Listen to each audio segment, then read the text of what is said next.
على أهرامها، أحلف إني سمعت كلامها، أكتب اسمي على أهرامها، أحلف إني سمعت كلامها، وأنا تلميذ بحلم قدامها، أنا تلميذ بحلم قدامها بتاريخ مصر، مصر الريف وحواري البندر، مصر العلماء اللي بتفكر، مصر الريف وحواري البندر، مصر العلماء اللي بتفكر، أو عسكري في البرد بيسهر يحرس مصر، مصر الأم اللي تسميني تاخد بإيديا تعديني، مصر الأم اللي تسميني تاخد بإيديا تعديني، اسمها هو اللي بيشفيني، والدوا مصر المحروسة غالية عليا، منها بيرقص جوا عينيا، المحروسة غالية عليا، منها بيرقص جوا عينيا، طيبة ناسها والحنية اسمها مصر.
مع بداية عام جديد 2018 بنستبشر خيرا، خاصة فيما يتعلق بالتعليم الفني، لأنه بيمشي بخطوات متسارعة إلى التطوير، إلى مجابهة سوق العمل بشكل كبير. في الحقيقة الولاد الطلاب عندهم استعدادات هائلة جدا إنهم يعملوا تجارب وتطوير للعمل، وعندهم كمان روح للابتكار في مجالات كتيرة جدا. هي بيسعدنا ان يكون معانا النهارده وعلى الهواء مباشرة استاذ ابراهيم قطب، مدير ادارة التعليم الفني ببرج العرب. اهلا بحضرتك. اهلا. الاستاذ فرج عبد الله، مسؤول ريادة الاعمال مدرسة برج العرب الصناعية. اهلا بحضرتك. اهلا بيك يا استاذ مجدي. رباب عبد الخالق، الطالبة بالمدرسة. اهلا بيكي. عبد الرحمن علي مرسي، طالب. اهلا بيك. يعني هنبتدي يعني بشكل غير تقليدي، نبتدي بالطلبة. هي يعني احنا بنأمل وبلدنا مصر بتطمح ان ولاد التعليم الفني والطلاب فيهم يبتدوا يعني يستشعروا بان في تغير في العملية التعليمية عندهم، وان بقى في يعني مواكبة ما بين التعليم اللي بيتلقاه في المدرسة وبين الحياة العملية. فهل انتوا بدأتوا من خلال مدرستكم دلوقتي ان تستشعروا ده ولو بدرجة؟ عبد الرحمن. ايوه، احنا قبلنا ده اثناء الدراسه وكده كنا هندرسه عادي يعني نذاكره، بس من خلال استاذ فرج دخلنا معاه في الرياده يعني بتاعت الاعمال وكده. انا قلت له على الفكره بتاعتي وهو هنمها معايا وقال لي ده هجانب انك هتدرس هبتذاكر وكده، انك هتعمل فكرة عندي بتاعتك يعني دي هليها هجانب وهدي يعني ليها جانب تاني، يعني قصدي ما اديش المشروع يعني ده ما يأثرش أهمية. ايوه على الدراسة، هسيبش التعليم يعني وابقى فاشل كده. رباب، هل بدأت فعلا من خلال الدراسة تحس ان في يعني مواكبة الى حد ما بدرجة او باخرى من خلال برضو المشروعات اللي موجودة داخل المدرسة، من خلال العملية التعليمية، ان في مواكبة لسوق العمل؟ أكيد طبعا. أنا بداية ما دخلت المدرسة كان عندي فكرة، بس اللي ساعدني في الفكرة طبعا أستاذ قطب مشي، وأستاذ فرج برضو من خلال وحدة التدريب، وهم لقوا هو يعني المستر لما بيلاقي فكرة عند حد أو كده بيساعده. طبعا بذلوا معانا جهد كتير. قبل كده عملنا روبوت في الزراعة في الجامعة اليابانية، وبعد كده يعني المستر حب ان هو يطور فينا، لقى فينا فكر كتير، مش شرط ان هي تخصص ملابس تبقى هي، ممكن تبقى حاجة تانية. فليه ما بقاش معايا مثلا اللي هو تخصص الملابس بتاعي وبرضو بعمل الحاجة اللي انا بحبها؟ يعني مش شرط ان انا ابقى ماشية في مجال واحد او في تصميم واحد، لا، ممكن يبقى عندي اكتر من حاجة. وفعلا ابتديت وعملت حاجات، وابتديت ان انا ابيعها، وابتديت ان في حد ياخدها مني. هنرجع لكم مرة تانية، وخصوصا ان احنا يعني بنحتفي بالعام ده عام 2018 كعام لذوي الاحتياجات الخاصة، واحنا طبعا عبد الرحمن ورباب من هؤلاء الشباب الواعد الجميل اللي البلد يعني بتبدأ أولى خطواتها في الاهتمام بيهم في الحقيقه. ويعني استاذ فرج عبد الله كمسؤول رياده الاعمال، واضح ان انت على تواصل مع الطلاب، وفي محاوله ان يعني تبرز لهم الاعمال بتاعتهم، تحاول تشجعهم عشان يبتدي كل طالب وهو اثناء الدراسه يوجد لنفسه مجال جديد يبقى هو رائد فيه، ويبقى هو اللي يقدر يعمل مشروعه الخاص بنفسه، ويبقى فيه ريادة أعمال كفكر بالفعل مطبق داخل المدارس. ما هو عندنا واحد تسهيل انتقال سوق العمل ريادة الأعمال. الفكرة بتاعتنا إن إحنا بننشر ثقافة اتجاه الطالب للعمل الحر، ما يستناش وظيفة يبتدي يعمل مشروع. فلما بنشتغل معاهم من خلال اتجاهاتهم، أفكارهم، ميولهم، مش تخصصاتهم ولا أفكارهم ولا ميولهم. الطالب هو بيحب إيه؟ ممكن الطالب داخل تخصص عشان مجموعة معين، بس هو هوايته حاجه ثانيه، فانا بنمي له الهوايه الثانيه بجانب دراسته. اشتغلنا معاهم حتى الان 44 محاضره مقسمه على 10 فصول. الترم الاولاني الحمد لله يعني النتائج ابتدت تظهر، الطلبه ابتدوا يعملوا مشاريع بالفعل، ابتدوا يسوقوا مشاريعهم يعني واحده واحده كده. وادينا شغالين اهو. عبد الرحمن مثلا الجهاز بتاعه تحليل ميه البحر لاستخراج غاز مسال، فاحنا حاليا بنساعده ان هو يتجه، يبتدي بقى نوصله مع رجال اعمال ان هم يتبنوا فكرته ويعملها، يحولها بقى مشروع، بدل ما هي ابتكار او اختراع يحوله الى مشروع ناجح يبتدي يربح من خلاله الفلوس بقى كده، يبتدي يربح مكانه ويبتدي يعني يعمل نفسه اسمه كده.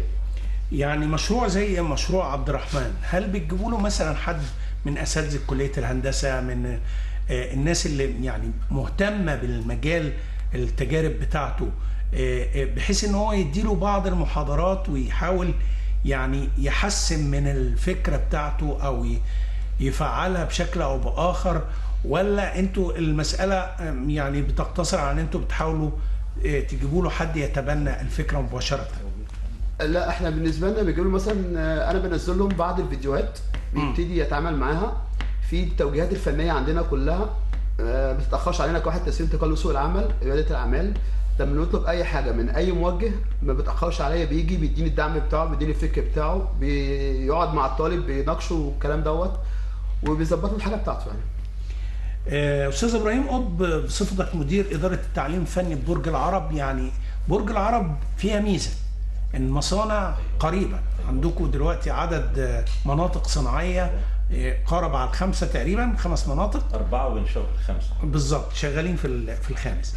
فبالتالي المصانع قريبه من التعليم الفني، والمساله اصبحت دلوقتي الوزاره بتطمح ان يبقى كل داخل المصنع في مدرسه، او المدرسه داخلها مصنع.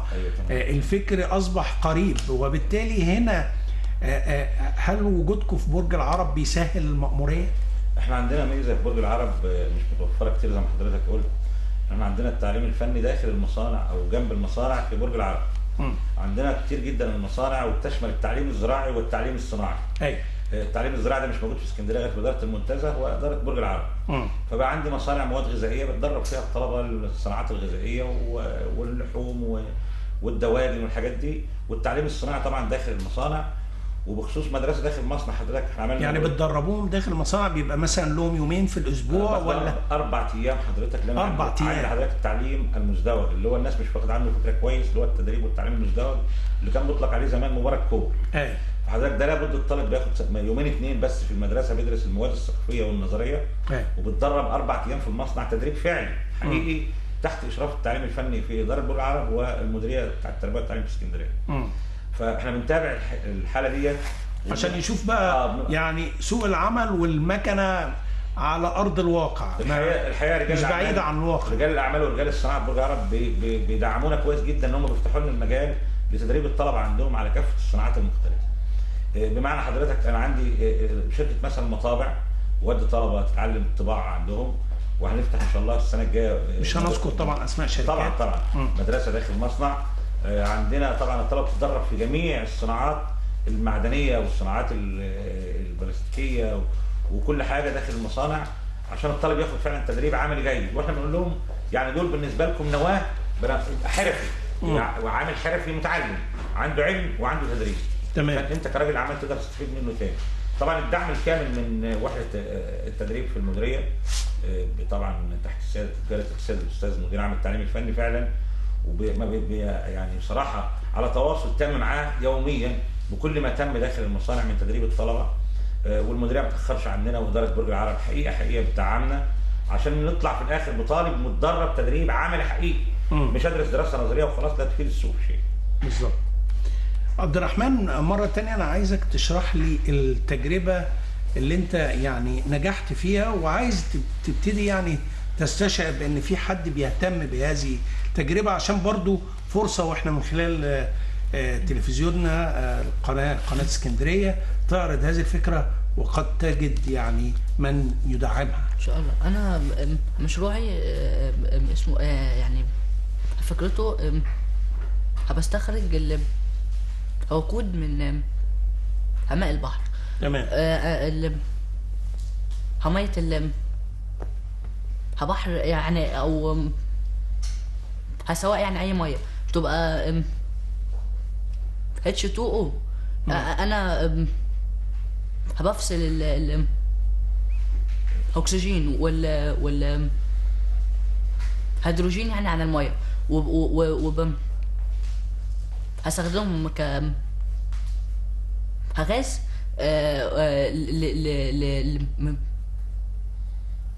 ولدات او عربيات بره، او السفن يعني الكبيره صناعيه. أو انا كان عندي برضو نموذج عندي اسمه بوتاجاز بيطلع من الميه الغاز ده، وهعمله على هفونيا وبيطلع نار ك بوتاجاز هيشتغل اسمه ده الطاقه الطاقه الحمائيه وكده. تمام. رباب، يعني فكرتك بقى انا يعني استمعت اليها بشكل عام كده، لكن عايزين برضو بشكل خاص الفكره بتاعتك ايه؟ انا فكرتي في البدايه جبت ممكن اعمل رخام من ميه البحر. انا اللي بعمله طبعا هو نفس المواصفات اللي موجود حاليا بالسوق، بس انا بعمله نفسه هو نفس الخامات ونفس المواد بس بسعر اقل. يعني ممكن اعمله اكتر من لون ادخله في بعض عادي، ودي برضه ايه اللي بيخليه بسعر اقل؟ لا انا ممكن اسوقه بسعر اقل وبرضه هبقى كسبانه. هتبقى كسبانه. يعني حاجه زي كده. دي جميل. ده منتج فعلا انت؟ ده منتج انا عملته، في منه بقى طبعا اكيد في الرخام. الخامات بتاعت الرخام ده موجوده في المنطقه عندك؟ موجوده عندي، بجيبها من محلات البويه. تمام. ففي لا مش في البرج يعني، بيجي بيبقى منقول من بيبقى منقول. بعض المواد بجيبها، وفي منه حراري وفي مائي. تمام. في برضو اتجهت الى الشغل اليدوي. ممكن انا ارسم على اي حاجه زي كده، ارسم حاجه يدويه واعملها بخيط عادي، مش شرط، ما بتتعبنيش كتير يعني. ومش مكلفه؟ لا مش مكلفه خالص يعني. قليله. يعني استاذ فرج، يعني بصفتك مسؤول بالفعل انت بتشجعهم على الاعمال بتاعتهم دي، هل بتعملوا مثلا معارض، بتعملوا عمليه تسويق لمنتجاتهم؟ احنا كواحد تسويق تكاليف سوق العمل انتوا عندكم ورشه نجاره بالمناسبه دي؟ انا شايف لا انا عندي حاجه. احنا عندنا كان في المدرسه ورشه نجاره، بس هي عملت الشغل دوت من خلال خاص إيه؟ انا عملت حاجه زي كده،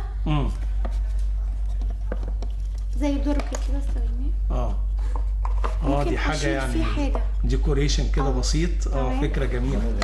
دي برضو في ناس اخدوا منها كتير مني، وعملت حاجه زي كده، ممكن طفايه وممكن وكلها بفكره تقريبا بسيطه. انا اخدت يعني الاجزاء او الشكل ده اخدته اللي بتبقى على الابواب احيانا موجوده. ابواب والسرير برضو اخدت منه الاركان دي فعملتها، فبرضو ساعدني في كده اخويا، قال لي يعني جاب لي الحاجات اللي انا ممكن اعمل بيها. والله شيء جميل جدا. عملت برضو حاجه زي كده ممكن اشيل فيها مصحف. نعم. حافظه للمصحف. شيء جميل ان انتم يعني بتشجعوا ولاد التعليم الفني على هذه المشروعات. بنأمل وبنطمح اشياء كتيره جدا في التعليم الفني، لان هو هيبقى ركيزه مهمه جدا للاقتصاد القومي في المرحله اللي جايه، خصوصا احنا شايفين مشروعات قوميه في مجالات مختلفه. بشكر استاذ ابراهيم قطب مدير اداره التعليم الفني ببرج العرب، شكرا جزيلا. شكرا استاذ فرج عبد الله مسؤول رياده الاعمال من مدرسه برج العرب الصناعيه. بشكر رباب عبد الخالق وعبد الرحمن علي مرسي، شكرا جزيلا وبالتوفيق دايما، ويا رب فعلا تحسوا وتنعموا بهذا العام انه عام بيهتم بذوي الاحتياجات الخاصه. شكرا. تحياتنا لكم. كانت بادره جيده بعد اذن سيادتك ان الوزاره تسمح ان طلاب الدمج ذات الاحتياجات الخاصه يخشوا في التعليم الفني عشان يبقوا مدمجين فعلا في المجتمع وتظهر المواهب بتاعتهم، بدل ما هم يتركنوا كم مهمل ما نقدرش نستفيد منهم. ده طلب يعتبر طلب بسيط في هذا العام، وخصوصا ان القياده السياسيه بتهتم جدا بذوي الاحتياجات الخاصه، ومخليين هذا العام مخصص عام 2018 لذوي الاحتياجات الخاصه. شكرا جزيلا ليكم جميعا، بالتوفيق يا رب كلكم تحققوا امنياتكم واحلامكم، ويا رب مصر كلها تبقى بخير ان شاء الله في هذا العام. أعزائي المشاهدين، وصلنا لنهايه هذا اللقاء، فاصل وهنرجع لكم مره ثانيه ولقاء جديد، استنونا.